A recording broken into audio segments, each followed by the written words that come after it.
Assalamualaikum warahmatullahi wabarakatuh. Perkenalkan, nama saya Fitri Ramadhani. Saya berasal dari kelas 12 IPA 1. Di sini saya akan membuat video membaca novel sastra yang ditugaskan oleh Ibu Ernawati MPD. Di sini saya akan membaca novel yang berjudul Rantau Muara karangan Ahmad Fuandi.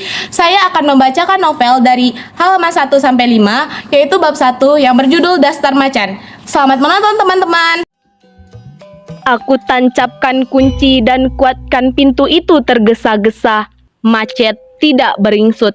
Hanya anak-anak kunci lain yang bergoyang berdenting-denting. Aku lorotkan ransel tanbunku yang sebesar batu ke lantai. Lalu aku miringkan badan dan aku sorong pintu ini dengan bahu.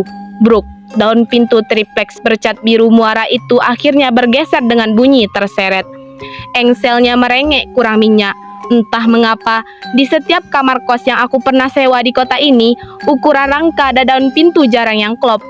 Aroma lembab seperti bau timbunan koran basah mengerubuti hidungku begitu pintu menganga.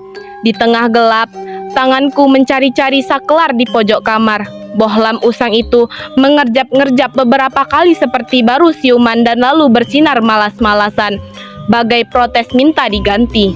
Di bawah sinar lindap, aku melihat kamarku masih persis seperti waktu yang aku tinggalkan. Dipan kayu dengan kasur busa yang kisut bersanding dengan seonggok lemari plastik motif bunga anyelir ungu yang sudah doyong ke kiri. Di sebelah pintu tegak sebuah rak buku kelebihan beban dari kayu murahan, Made in Balubur. Assalamualaikum, ketemu lagi kita. Sapaku iseng ke seisi kamar. Tentulah tidak ada yang menjawab karena semua benda mati. Namun tiba-tiba aku meloncat kaget. Entah dari mana dan tangannya bagai menjawab salamku. Dua makhluk hitam berbulu memercit. Zigzag melewati kakiku, lari lintang pukang menerobos pintu kamarku yang terbuka sedikit. Di luar, ibu kos yang sedang asik menonton TV tergagau sambil mengangkat kaki. Cepot, kok masih ada tikus? Ibu kan kadang-kadang bersihin kamar itu ditemani Momon.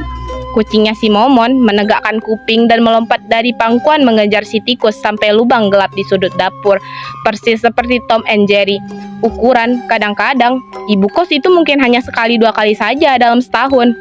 Seperti kebiasaanku, setiap masuk kamar, aku julurkan tangan menekan tombol radio usangku. Jarum frekuensinya setentang angka 104 KLCBS VM, stadion kesukaanku. Begitu bunyi saksofon Seprio Gira mengalirkan lagu Morning Dance, seketika itu hawa pengap terasa mencair dan sudut-sudut kamarku tampak lebih terang dan lapang. Sambil menghembas napas lega, aku tumpuk ransel dan koper besarku di sudut kamar. Setelah mengembara mengitari separuh bola dunia, kini aku kembali. Setahun yang telah membuat aku bukan pemuda tahun lalu lagi. Aku yang baru, aku yang sudah berbeda. I am back in Bandung. Karena malas pindah-pindah seperti kucing beranak, aku menghasut Ibu Odah, ibu kosku, agar tidak melepas kamarku ke orang lain selama aku pergi. Sebagai imbalan, aku imingi sesuatu yang ibu kos tidak akan bisa tolak. Nanti akan saya cariin ibu daster di luar negeri. Dia memang tipe ibu-ibu separuh umur yang selalu berbaju daster kembang segala rupa. Belakangan aku sadar tidak ada daster di Kanada. Sebagai gantinya, aku belikanlah dia baju musim panas yang mirip-mirip daster di lapak sebelah Changchiu Frontenac Villa de Quebec. Karena motif kembang habis, aku belikan yang bercorak loreng macan. Ibu Odah girang bukan kepala. Kemoceng bersiut-siut ketika aku sabatkan kiri dan kanan. Beberapa sanak keluarga laba-laba lari terbirit-birit ketika tali mali sarangku aku amuk. Dan bersinku meletus-letus karena menghirup butir-butir debu yang mengapung-apung pekat. Jerih membersihkan kamar, aku rebahkan badan di dipan yang berderit itu. Senyumku terbit begitu menatap dinding kamarku. Di sana terpampang coretan-coretan impian gilaku di atas sebuah peta dunia. Satu coretan besar dengan spidol merah berbunyi, "Aku ingin ke Amerika." Dengan gadang hati, aku melonjak bangkit dari dipan. Aku contreng impian di dinding itu dengan spidol merah. Beres tuntas, tanganku lalu menggoreh ransel. Secari tiket Royal Jardinian itu, aku tarik keluar. Di dalam kolong messenger tercetak mantap namaku untuk jalur Montreal Aman Jakarta. Aku tempelkan tiket bekas itu dengan paku rebana di atas peta. Alhamdulillah, majada wajada, kembali mujarab. Ada rasa bangga menjala dari dasar hatiku. Apa yang aku impikan akhirnya selalu tercapai. Aku kok terdengar sombong. Mungkin sekali-kali tidak apa. Apalagi kalau kenyataannya memang begitu. Kesombongan yang kelak aku sesali. Dinding kos bergetar-getar ketika aku hujamkan paku baja untuk menggantung bendera ini. Aku menertawakan diriku sendiri. Mana pernah aku dulu berpikir akan memaku merah putih di kamar. Aku tidak senasionalis itu, tapi kini aku dengan bangga melakukannya sebagai seorang duta muda Indonesia. Bahkan aku pajang pula bendera Kanada yang berbentuk daun maple merah itu dan sepotong peta Quebec. Dan ratakan Quebec yang menjulur ke arah kutub dan sungai Saint Lawrence-nya yang bermuara ke lautan Atlantik kini terasa dekat di hatiku. Bukan aku ingin jadi orang Kanada, tapi untuk pengingat kenangan indah aku pernah tinggal di sana. Jamie Sons. Aku akan selalu ingat. Tiba-tiba ibu kos menepuk-nepuk pintu kamarku. Heran, dari dulu dia tidak pernah mengetuk pintu, tapi selalu menepuk pintu dengan tangan terbuka. Tidak enak didengar. Mungkin kali ini dia terganggu mendengar suara palu beradu dengan dinding. Punten bu, kataku buru-buru membuka pintu kamar dan minta maaf, tapi perhatiannya rupa bukan tidak ke suara palu. Liv, pas pisan meni alus loreng mauna resep. Nuhunnya, ibu suka lorengnya. Kata ibu kos bertolak pinggang Mbak Paragawati. Aku mengacungkan jempol walau di mataku dia seperti orang sedang dipeluk macan.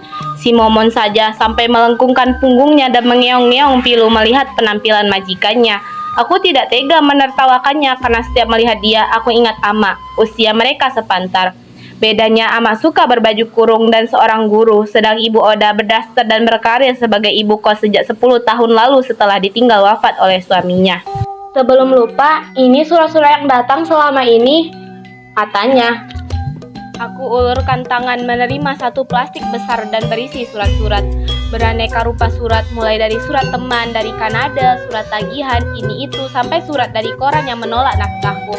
Tanganku berhenti di surat bersampul coklat dengan gambar kujang kembar, lambang kampusku. Ada cap besar di luarnya, penting, dengan tinta merah yang tebal.